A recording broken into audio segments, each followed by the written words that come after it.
Balik sa Hello Cebu, may buntag Pinoy. Ning tungura, we have a special guest. We have with us this morning the clinic director and resident chiropractor of Form and Function Corrective Chiropractic Clinic. A lot of C's there. We have with us this morning Dr. Scott Jahn. Dr. Jahn, good morning. Good morning. Pleasure to be here. Thank you for giving us the opportunity to have you here with us. We invited you because we want to ask you about a lot of things, and since you're the doctor, so might as well get it from the one who knows it best. Excellent. Yeah, because we've seen a lot on TikTok and a lot on social media, so many horror stories about people visiting a chiropractor, bone doctors, or whoever makes your back pop the most, the loudest.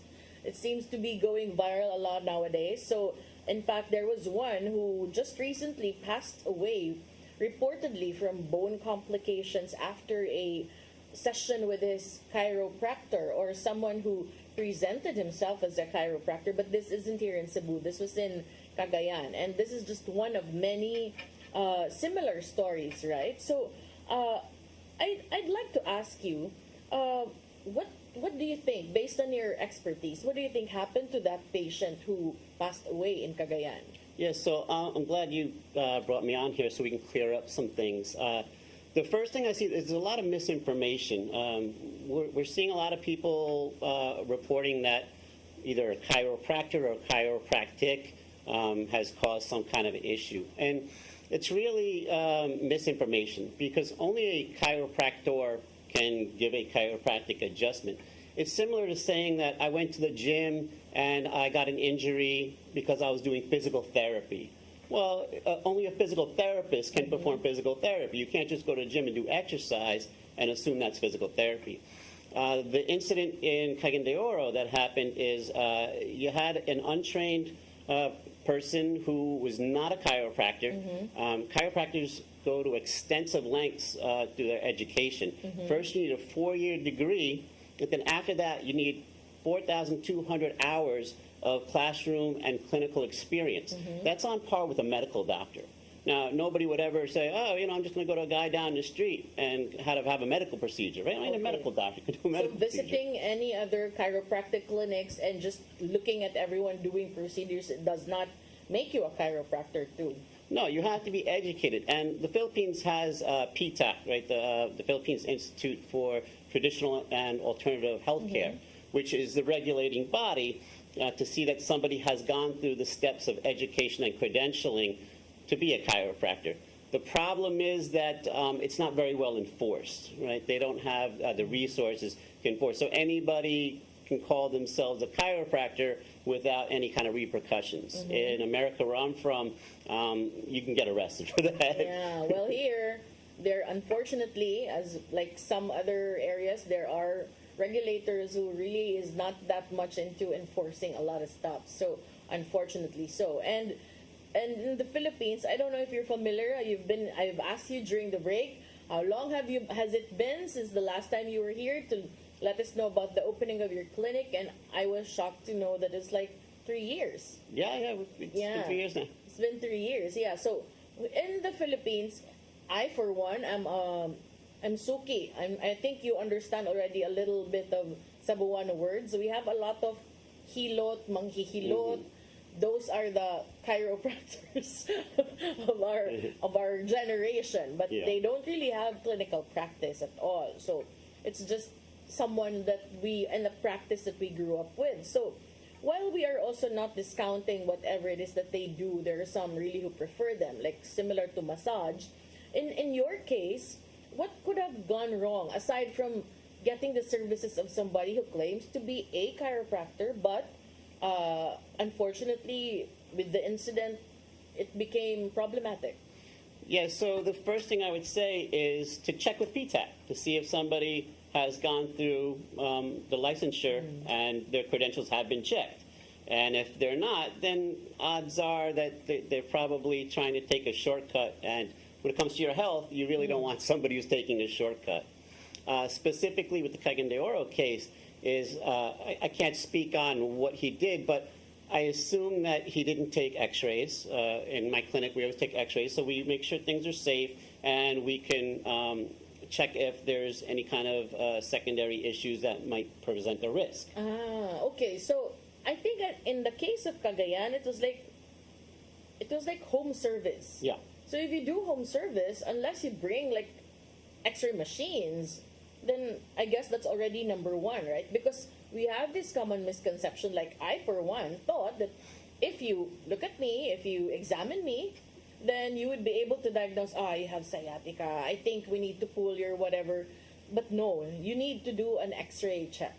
Yeah, for the excuse me, for the most part, right? I know there are exceptions. Like we don't X-ray children because they're still growing and developing, and the need for X-ray is not as great. But when people come into a clinic, they have the misconception of basing their health on how they look and how they feel. And that's certainly not the case, right? It's the reason why we get mammograms. It's the reason why we get pap smears and blood pressure check, because you don't want to base your health on how you look and how you feel. And an X-ray is an excellent way to check for damage, degeneration, and other things like disc injuries. So in your clinic, you have that. Well, in the Philippines, chiropractic clinics are not allowed to have X-ray in the clinic, so we refer them out to an imaging center, and then they send us the image, and then we assess from there. Okay, so when they visit your clinic, they speak with you, and then you advise them to get an X-ray first. Yeah, for the most part, right? First, we do an evaluation, right? And we want to make sure that we're not just X-raying everybody who just comes in the door. So we look at their structure, right? With chiropractic, we want to make sure their biomechanics and their structure are sound. And if we notice things like a forward head posture, then we know something's off. And the only way to really conclusively say, okay, well, this is how much care you need, is to measure how far you're off and to assess effectively if there's any damage or degeneration, because your care is going to change depending on that. Okay, so that person who was posing as a chiropractor in Cagayan, was that someone who was known in the industry as someone who has been doing a lot of things or practicing these things without the appropriate training and license? So there was very little amount of research on the practitioner on the internet. I don't know him personally, but I saw the video of what he did, and I could tell you that's not in line with the education that most chiropractors receive. The hip is what happened, but he had other adjustments, we'll say, that were not in line with chiropractic safe practices. Okay. So then we go to the discussion of what is chiropractic practice and who are those people who need it? Oh, excellent question. So that's where the big misconception is of what is chiropractic. So there's two basic schools of health. There's what's called allopathic medicine, which is where the medical doctors and physical therapists fall under. And their concern is with disease processes. They want to diagnose some kind of a disease and then try and manipulate that to reduce symptoms or something. Chiropractic's the exact opposite. We basically say, from a philosophical standpoint, that there's really no disease. Disease is the absence of health. Similar to saying that there's no such thing as darkness, it's the absence of light, right? So instead of focusing... Delving into a bit of philosophy. Well, chiropractic philosophy is one of the cornerstones of chiropractic, Oh, I didn't right? know that. Yeah, that's why it gets a little frustrating when you see even like somebody who's trained like a physical therapist say they do chiropractic, because they don't have the philosophy of chiropractic. They have the philosophy of physical therapy. And so they're missing that entire point. They're more doing manipulation just for mobilization purposes. With chiropractic, we're trying to be as specific as possible to move a bone that's been out of place in a specific manner, and we're trying to put that bone back in with a specific vector of force, right? We call that a subluxation, right? Sub means minor, and luxation is a term for like a dislocation. And we want to try and manipulate that back into a better position so the body can function at its peak. Okay, can I just interrupt you a bit? You mentioned something about bones being out of place. What are the common causes of bones being out of place? So there's several causes, right? We start all the way from birth, right? The birth process can be very traumatic, right? Usually a doctor will either use some kind of a forceps to pull the head out of the birth canal, or a suction or something like that. They'll take the head and they'll twist it yeah. so that the shoulders will now turn. And that The can be contraction itself. yeah, and that can be the first sign of a subluxation. Oh. Twisting a very fragile body can move a bone out of place. So there can be some patients who have been having these problems because it started from birth. Yeah, it can start all the way from birth. Then there are other things like ergonomic issues, right? We all spend far too much time on our electronic devices with our head down in Yes. this position. And then that's why we have like hump here at the nape Yeah, subarachnoid. the body's going to grow in the position we most commonly put it in, right? And if we most commonly have our head down in a position like that, that's the way the body's going to start to grow. So then if you say there are bones out of place in a percentage or not really specific number, but how many of these patients that go to your clinic have been having these problems because it was something that started since birth? So it's impossible to say when it's like a chicken or the egg kind of thing, because oftentimes symptoms are the last thing to show up. Right? We can only feel about 10-15% of our body through what's called our sensory nervous system. The other 90% we can't feel, right? We can't feel how our liver is right now or things like that. So you can have a problem that's manifesting for many years before it shows up in symptoms. Even a mammogram, a tumor has to be 15 to 20 millimeters before a mammogram will even show it, right? So, but that doesn't mean that you're healthy, right? The tumor is growing and growing and growing before it's diagnosed. Yeah. How about minor dislocations? What are the common causes here in Cebu? Okay, so we want to just check our terminology a little. A dislocation is different than a subluxation. A subluxation is a minor clinical movement out of place. A dislocation would be a medical emergency, if you will, because it has to, it's just a one pop back into place.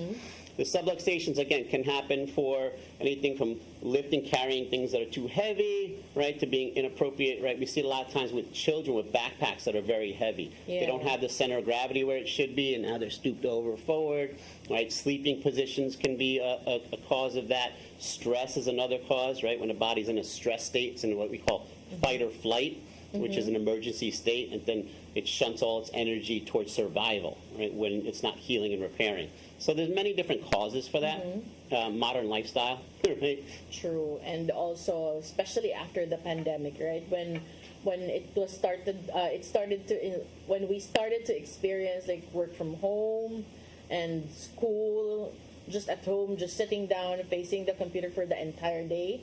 So that's causing a lot of effects also on people. Yeah, the average person is not getting the same amount of movement that we were even just 10 years ago because of things like you said, like the pandemic, right? We're meant to move, right? And when we don't move, the body slowly deteriorates. Anybody who's broken a bone and had it set in a cast knows that when that cast comes off, you can't move that joint anymore, right? So immobilization is the first kind of step towards the grave, right? So we want to make sure that we're moving. That's where exercise is so important, right? Moving on a daily basis. Okay, for parents, as you said, there's been quite a huge difference in terms of lifestyle before and now, especially after the pandemic. And we have a generation of children nowadays who are not going out to play anymore. They don't play basketball, nothing. They just stay on their phones. They do their thing. Everything, even gaming, is online. So is that something that parents should also be worried about? And is that something that's also giving you a lot of like more younger patients? Yeah, it's not only that, but what we're starting to see is when, at least in my clinic, when we evaluate somebody, we look at the curvatures, the natural curvatures that are supposed to be there. And 10 years ago when I was practicing, we would see people that were in a reverse curve were older people, and they would have a lot of degeneration because it takes a long time for it to get like that. Now we're starting to see people with a reverse curve, but there's not any degeneration, which shows that things have been accelerating because, again, the body's growing in the position we put it in. And if a child is like this for 8 hours a day on a device, it's going to grow that way. But we don't have the degeneration because it takes many, many years for that to happen. Okay, going back to the practice, how can individuals, if you say layman's terms, how can people who are not familiar with this differentiate between those who are licensed and those who are unlicensed chiropractors? Yes, so we mentioned PTAC. That's probably the first thing I would do is check with PTAC, right? I believe there's 70 or 80 registered chiropractors through PTAC, so not a lot, right? After that, most of the times with PTAC, you have to be licensed from your home country, right? I come from America, so I have a current license in America, which can easily be accessed through the internet. And to get a license in America, again, you have to pass an accredited course, which is over 4,200 hours of study. Then you have to take National Board Licensing Examination. You have to pass a rigorous test from that. And then you have to also pass a what they call a fitness evaluation, meaning that you're of good character, right? And you're not just somebody who's kind of a snake oil salesman, so to speak. A lot here.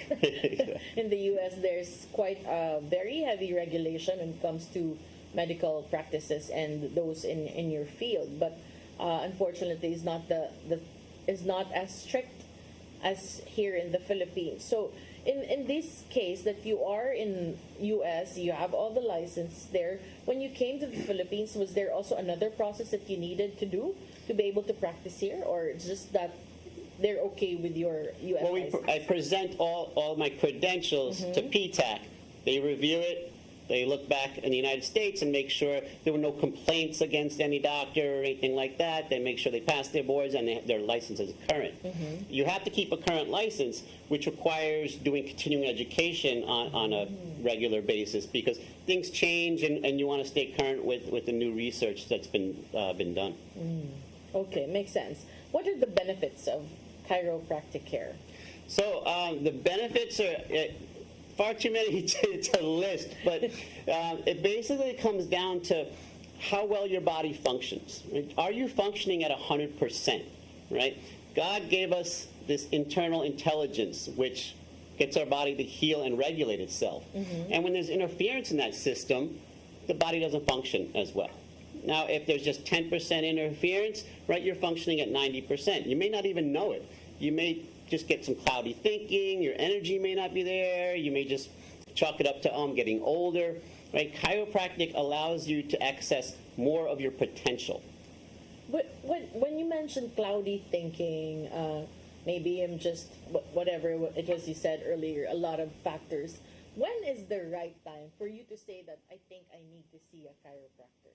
So I may be a little biased because I am a chiropractor, but I believe everybody should be under chiropractic care, just like everybody should go see a dentist.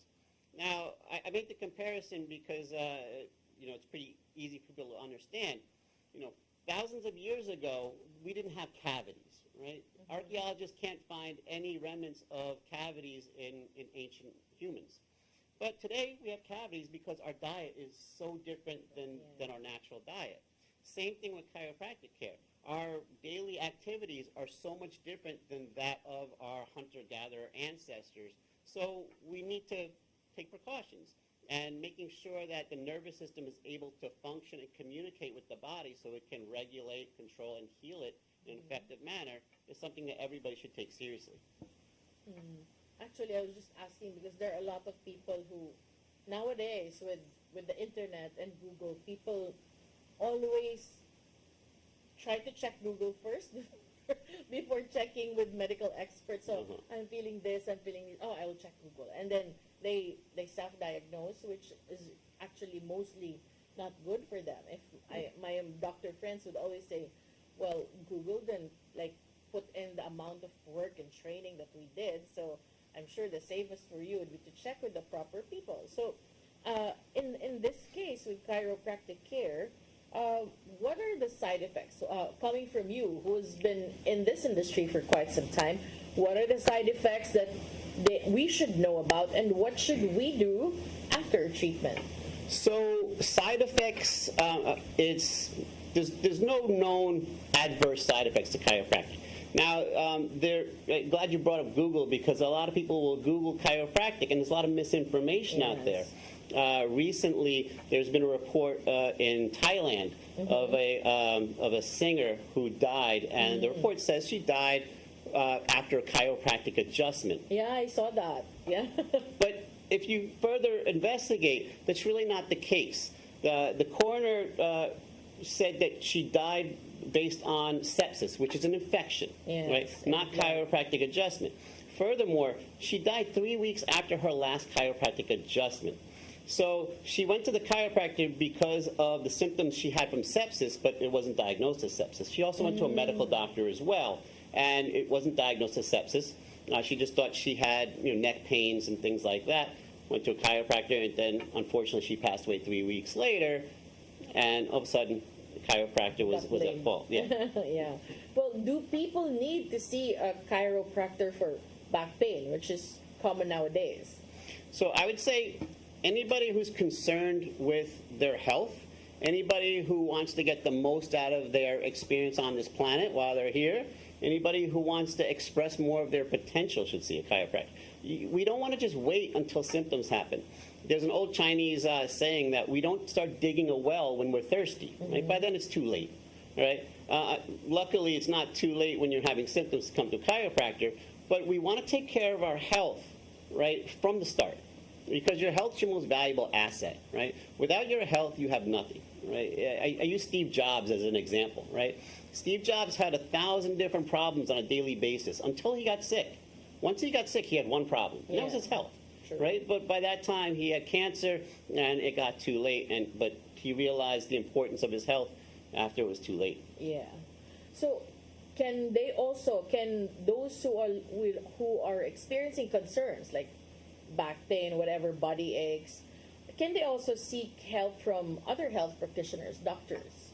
Or would chiropractors be the best answer if you're experiencing these back pains? So I would say yes and no. It depends. I mean, you can see anybody you want. Chiropractic is not contraindicated to, say, going to see a medical doctor or whatnot. But we talked about the philosophies being very different, right? When you go to a medical doctor, you're most likely going to get one of two things. You're going to get either a drug or you're going to get surgery, right? And Always. yeah, Either of the two or both at the same time. I don't know about you, but I don't know a single person who's taking a medication who's healthy, right? Medications don't cause health. They subvert symptoms. And when you subvert symptoms, you make the mistake of thinking you're healthy. And that's really not the case, right? Your body's best defense is its immune system, and part of that is symptoms letting you know something's wrong as the body, like inflammation, for example, right? We see what's called NSAIDs, non-steroidal anti-inflammatories, are one of the biggest selling drugs to control inflammation. But inflammation is your body's first line of defense. That's how your body starts the healing process. So if you're just going to take an anti-inflammatory without first saying, why am I getting inflammation, and investigating that, then the damage keeps on going. And now you've just subverted your body's ability to combat that and start the healing process, right? You really want to just get the body functioning as best as it possibly can. I have a feeling that my mom, if she's watching us this morning, would tell me, see, I told you, stop taking pain relievers and anti-inflammatories. So you mentioned earlier about this regulatory body in the Philippines. That was PTAC. PTAC. Is this also the same association that also checks on the practice itself? Like, do they also check with clinics if they're doing safe practices? So I don't think PTAC has the resources to police all of that, unfortunately. Because if they did, they would probably shut down people who have not been trained and are doing unsafe practice, like the man in Cagayan de Oro. His procedures are something that, at least in my education, has never been taught. In fact, it's actually the opposite, because you're putting some joints in a vulnerable position, and we saw what happened, right? He fractured a femur, right? So I don't think PTAC at the moment has the resources to complain. Unless somebody puts a complaint, then that's when they check. Yeah. Okay. What are the commonly accepted practices with chiropractic care, and how do you guys ensure safety to the patients? So, as I mentioned before, we start with a questionnaire and an interview to see a patient's history. Right? Then we want to look at any past diagnosis or any past studies, or like MRI or X-ray or blood work or whatnot. We do a biomechanical and a postural analysis. Okay, and then We also want to send them out for x-rays if they don't have it, if they're within appropriate age range. Again, we're not going to send out like a 12-year-old for an x-ray. And then we start to realign the spine back to the optimal position that it's supposed to be in so that the body can function properly. So where is your clinic located? If our viewers would also want to drop by to visit, where do they go? Sure. So our clinic is located in Apple One Tower, which is here, yeah, right across the street from Ayala Mall in Business Park. We're on the 9th floor, and people can reach us through there. They can reach us through our website, any social media. We're pretty easy to find. Form and Function Corrective Chiropractic. You can find us through that as well. Okay, and what makes you different from the other chiropractic clinics in Cebu? So I don't know if we're. I mean, I guess we are a little different, but chiropractic, again, the base of chiropractic is the chiropractic adjustment, right? Anything else would support that, right? So in my clinic, we use something called whole body vibration, because after we give an adjustment, studies show that you want to stimulate the joint receptors, right? The brain is a reactive organ, right? It's 40 times the amount of information going to it that it sends out. Now, a lot of that happens in the joints. And if the joints are not functioning properly, we're going to send bad information to the brain, and the brain's going to send bad information back down. Once we adjust the body and start putting it back in a normal position, we want to stimulate those nerve endings and flood the brain full of information. And research shows that the more information the brain gets, just like any muscle, it'll respond by expanding and getting new neural pathways and functioning better. Good to know. So if they want to drop by for evaluation, they just visit you. You're open daily? Yeah, well, we're open every day but Sunday, right? Okay. Even God rested on Sunday. Yeah. What time are your clinic hours? So our clinic hours are on Monday, we're 4 to 7. On Tuesday through Friday, we're 10 a.m. to 6 p.m. And on Saturday, we're 9 until 1. Okay. Just to be sure, since there's different times and for each day, just check and visit them on Facebook, Form and Function. Yeah. There's one more thing I'd like to address if possible, Sure. because I've been seeing a lot of people in my clinic asking about the risk of stroke, right? That's the biggest issue that people have, and the biggest complaint that even medical doctors say that, oh, it's possible to get a stroke from a chiropractic adjustment. Now, there's been research done. There's a research that's pretty famous done in 2019 that was published in the Annals of Internal Medicine. And they found that there's absolutely no association between a chiropractic adjustment and a stroke. And then a couple of years later, in 2002, Medicare in the United States further did an evaluation, and they came to the same conclusion that there's no association between a chiropractic adjustment and stroke. But this is where education comes in, because in order to have a stroke, it's called a dissection in one of your vessels in the neck, either a vertebral artery or something like that. You have to have an extension with a rotation. Now, chiropractic education teaches that we don't want to put too much rotation in it. And with the Oro one, thank God there wasn't a stroke, but we saw extreme rotation in the neck, which is, just because you will hear a crack or a pop doesn't mean you've done something clinically to advance the person's health.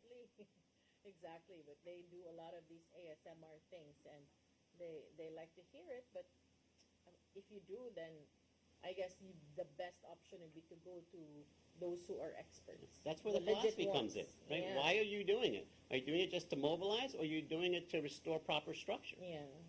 Okay, so lastly, please invite our viewers to visit you in your clinic. Sure. So we would love to have you. Anybody who's concerned about their health, or again, who wants to truly see what God gave you and express 100% of your potential, right? You have to get your nervous system functioning properly. And that starts with making sure that the protective mechanism, the spine, is in a proper order, right? And that's where we come in, right? So if you're experiencing any symptoms, right, you don't want to hesitate. But even if you're not experiencing symptoms, don't wait until your health becomes an emergency that you want to try and correct something, right? Let's live the best life we possibly can by taking care of our health on a daily basis. True. Thank you so much, Dr. Scott Jahn, for visiting us this morning, and we look forward to seeing more of you. We have other questions in the future. Thank you. We will be back after this break.